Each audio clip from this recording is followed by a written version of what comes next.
On the 22nd of April, terrorists brutally killed 26 tourists in Flagnum in a barbaric and savage act of violence. Most victims were killed at point-blank range by gunshots to their heads. My thoughts and prayers were with all those that are affected by this murderous, violent terrorism in Flagnum. This was an act of terrorism, and we must reflect on the fact that Flagnum has joined Mumbai, New Delhi and other places in India that will be forever scarred by an act of terror. Mr. Speaker, this is clearly a precarious moment, and we want to see tensions ease between India and Pakistan. We want to avoid a state-on-state military escalation. We're also clear that India has the right to take reasonable and proportionate steps to defend itself and to dismantle the vile terrorist infrastructure that has caused death and continues to threaten them. And we know that terrorists based in Pakistan threaten India and Western interests. It was the country that Osama bin Laden was hiding in.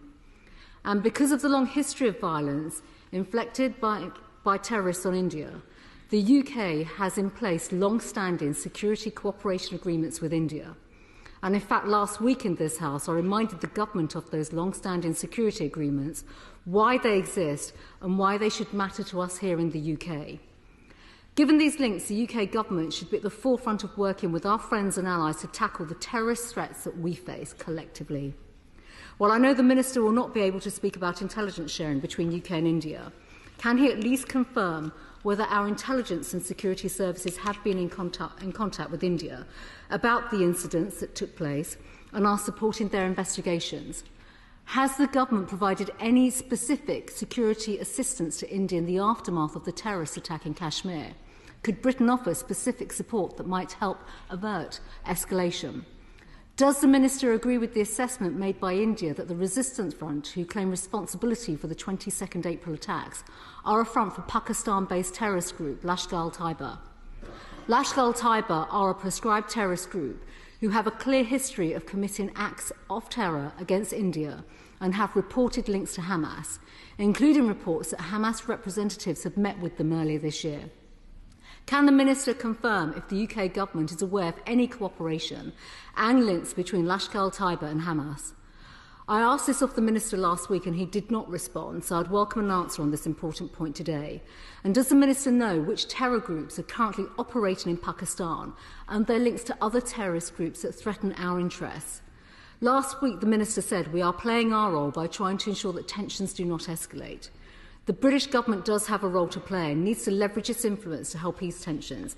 So can the Minister inform the House what are the direct discussions that are taking place between India and Pakistan governments since those attacks 2 weeks ago?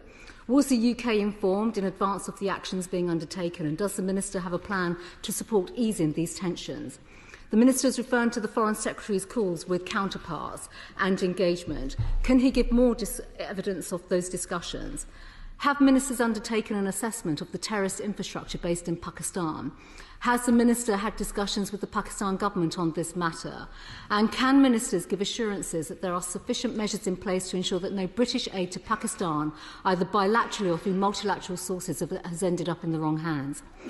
With these questions in mind, the diaspora communities here in the UK have strong links to both India and Pakistan, as the Minister has said. So can he give an update on the actions that will be taken to prevent the escalation of tensions impacting on communities in our country?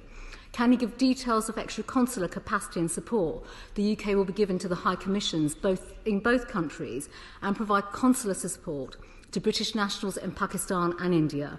And finally, will the Minister now be more forthcoming with the House about the government's assessment as to who carried out the terror attack in Kashmir, whether they were working with any other malign actors, and whether he is working through the security implications for the UK?